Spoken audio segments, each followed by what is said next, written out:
Welcome to this explainer. Today we're diving straight into an absolutely incredible, immortal tale that gets right to the very core of true devotion.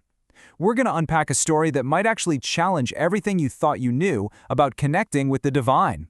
It's got grand kings, hidden hermits, and, well, one spectacularly lazy boy who accidentally stumbles onto the ultimate truth.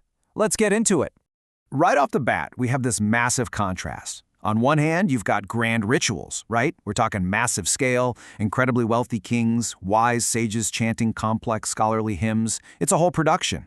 But on the other hand, you have innocent devotion, just simple intentions, a pure heart, and a sort of naive, complete surrender.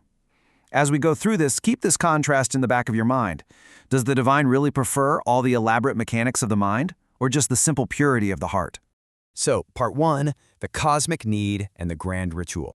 To really understand this, we need to look at how these massive, elaborate rituals actually worked. First, you had the earth practically buckling under the terror of the demon king Ravana, so the gods actually plead with Lord Vishnu for salvation. Meanwhile, down on earth, the righteous king Dasharatha of Ayodhya was childless. Now, to get divine help, he didn't just whisper a quick prayer before bed. No, he organized a massive, highly structured ritual called the Putrakameshti Yagna, led by the great sage Srinkashi. We're talking vast wealth, multiple kings, and non-stop scholarly mantras. Ultimately, this massive effort culminated in Agni Dev, the fire god himself, appearing from the flames with a sacred dessert, kheer, to give to the queens. And as a direct result of all that incredible, scholarly devotion, 4 brothers were born. Lord Rama, who is an actual incarnation of Vishnu, entered the world alongside his brothers. This is literally the absolute pinnacle of grand ritualistic worship. It was highly effective for sure, but as we're about to see, it is definitely not the only way to reach the divine. Which brings us to part 2, the quest of lazy Chandan. Now, to really get our protagonist, this boy named Chandan, we first have to understand the word nishkapat. It basically means having a perfectly pure, simple, and totally innocent heart, no deceit, no malice. Now, Chandan, he is incredibly lazy. The kid just wants to sleep and eat all day. But his one defining trait, the thing that makes him so special, is that he is absolutely nishkapat. Zero hidden agendas. The guy is literally as transparent as glass. Naturally, his family gets pretty fed up. After getting totally chewed out by his brother Lakan to go get a job, Chandan decides he's completely had it with all these ridiculous demands for hard work. So he actually leaves his family and just kind of wanders into a forest ashram. He looks at the monks there and comes up with this brilliantly lazy plan. He figures, hey, all they do is worship, which looks like zero physical labor to me, so he asks the guru if he can stay, but he explicitly states right up front that he refuses to do any actual physical work. Surprisingly, the guru agrees and just assigns him prayer duties. For a while there, Chandan literally thinks he's hacked the universe. Free food just for singing some hymns. That leads us to part 3, the incredible Ekadashi feast. Enter the Ekadashi crisis. When the holy fasting day of Ekadashi rolls around, the guru and all his scholarly disciples are peacefully fasting. But Chandan, he is in an absolute panic. He dramatically tells the guru that if he skips even a single meal, he's literally gonna drop dead of hunger. The guru, totally seeing through Chandan's stubborn but innocent nature, finally gives in. He hands Chandan some raw ingredients and tells him to go across the river to cook his own meal, just so he doesn't disrupt the whole ashram's fast. But there's a catch. The guru gives him one strict rule. Before taking a single bite, Chandan absolutely must offer the food to Lord Rama. And you just have to love how Chandan's innocent frustration escalates from here. First, he struggles to cook the meal, calls out to Ram, and get this, Ram and Sita actually appear in physical form, eat his food, and leave Chandan with absolutely nothing. So the next time, he wises up, right? He cooks for 3 people, but this time, Ram brings Lakshman and Hanuman. Boom, Chandan goes hungry again. By the 3rd time, he's had it. He decides he's not cooking a single thing until he gets a firm head count. He calls out to Ram, and who shows up? The entire Ram Darbar. We're talking sages, celestial beings, literally the entire divine court. The friction here is just hilarious. Think about it. Any normal devotee would be absolutely weeping with joy to see the entire divine court in front of them. But Chandan, he is so incredibly naive, so entirely nishkapat, that he looks at the Supreme Being and basically says, nope, There are way too many of you. I am not doing all this manual labor. I refuse to cook. He literally goes on strike against God.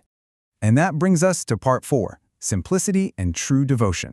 Because Chandan flat out refuses to cook, we get this ultimate mind-bending divine reversal. Lord Rama, Sita, and Lakshman, these are the exact same deities that powerful kings perform massive fiery sacrifices just to catch a tiny glimpse of. They actually step in, take over the outdoor kitchen, and cook the feast for Chandan themselves. Imagine that. While all these celestial beings are watching in total awe, the divine literally becomes the servant of the devotee. It unequivocally proves that pure, completely uncomplicated intention transcends even the most elaborate, grandest rituals. Now, if you compare Chandan to the guru, the difference is just wild.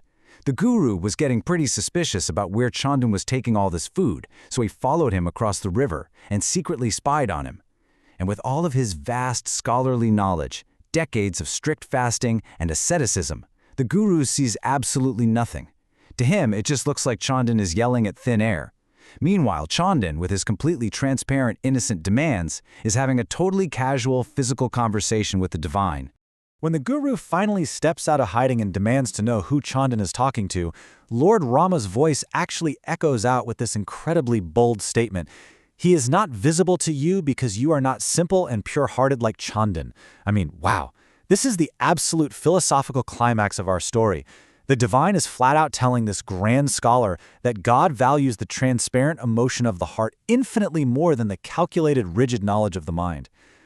The guru's ego and his suspicion completely blinded him, whereas Chandan's naive simplicity essentially kicked the door wide open. In fact, it's really only because Chandan, in his usual innocent, stubborn way, insists that his guru shouldn't be left out, that Lord Rama finally yields and reveals his divine form to the scholarly guru as well. And in that exact moment, it hits the guru like a ton of bricks.